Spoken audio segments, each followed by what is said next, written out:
Hello student, today we will start a new chapter of biology of class ICSC class 6th। और ये जो chapter है ये है हमारा रेस्पिरेटरी सिस्टम के बारे में, यानी हम जो सांस लेते हैं तो ऑक्सीजन कैसे हम इनहेल करते हैं और किस तरीके से कार्बन डाइऑक्साइड को एक्सहेल करते हैं, ब्रीद आउट करते हैं, इसके बारे में ये चैप्टर पूरी डिटेल आपको बताएगा। तो स्टार्ट करते हैं। Chapter name is the human body respiratory system.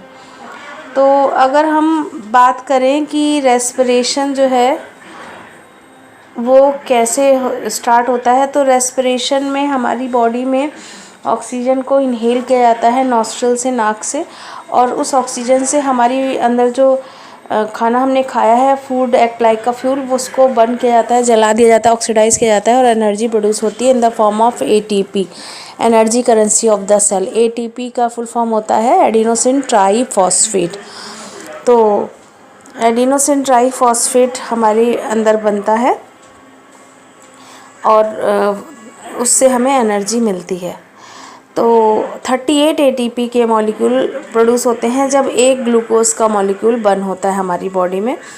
तो हमारे अंदर जब रेस्पिरेशन स्टार्ट होता है तो सबसे पहले जब हम नाक से ऑक्सीजन को अंदर लेते हैं तो वो प्रोसेस जो है उसे हम ब्रीदिंग कहते हैं।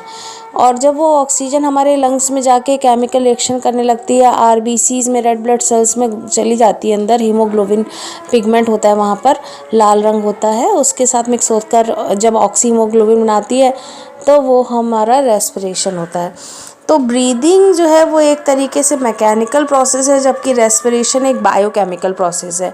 ब्रीदिंग जो है वो सेल के बाहर आउटसाइड द सेल चलती है और रेस्पिरेशन जो है वो सेल के अंदर चलती है। ब्रीदिंग में कोई एनर्जी रिलीज़ नहीं होती, जबकि रेस्पिरेशन जो है उसमें एनर्जी रिलीज़ होती है in the form of ATP, adenosine triphosphate, energy currency of the cell.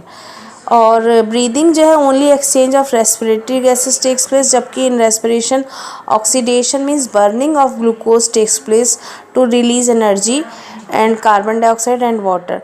तो जो ऑक्सीजन हम इनहेल करते हैं उससे हमें ऑक्सीजन इनहेल करने से हम जो फूड को बर्न करते हैं तब हमारी बॉडी से कार्बन डाइऑक्साइड भी निकलती है और वाटर वेपर भी निकलती है। तो जो ऑक्सीजन हमारे अंदर जाती है वो नॉस्ट्रल से होती हुई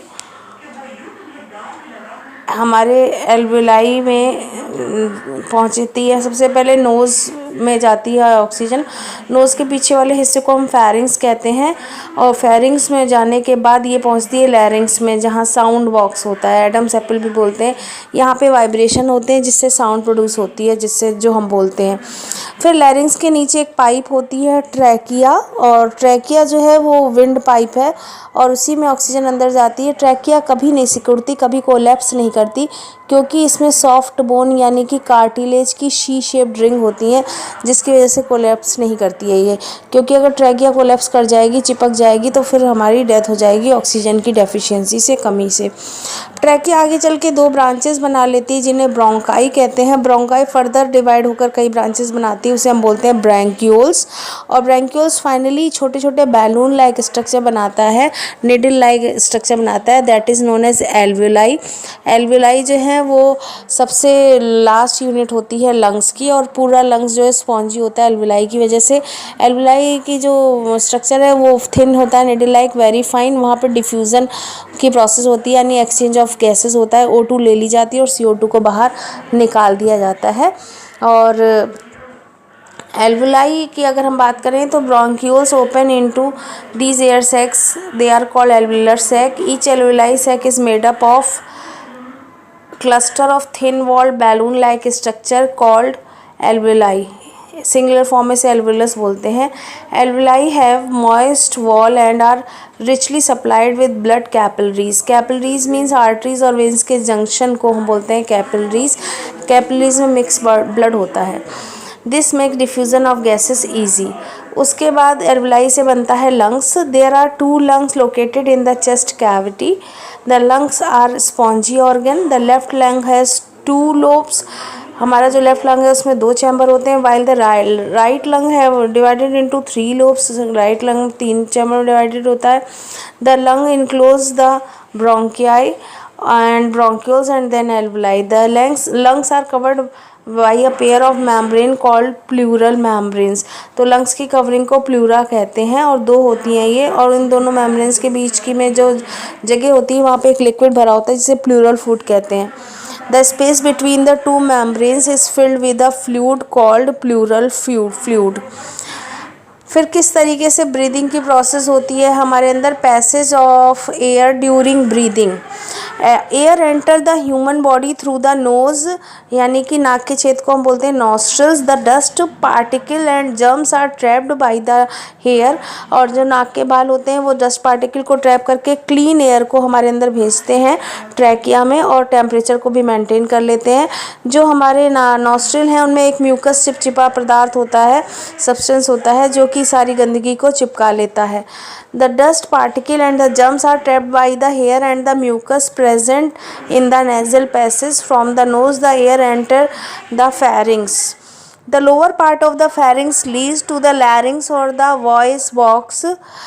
From the larynx the air enter the trachea or the windpipe. Trachea is divided into 2 branches. Trachea की 2 ब्रांचेस हो जाती हैं जिन्हें ब्रोंकाई कहते हैं. Each bronchus divided again and again into finer smaller branches called bronchioles. ये further divide हो जाती है जिन्हें ब्रोंकियोल्स कहा जाता है. The air from bronchi and bronchioles finally reaches the air sac और एल्वेलाई. फाइनली ये जो ब्रोंकियोल्स होते हैं इनसे एयर जहाँ पहुँचती है बैलून लाइक स्ट्रक्चर में, जैसे मैंने आपको बताया, उसे एल्वेलाई कहते हैं. Each lung has million of air सैक्स.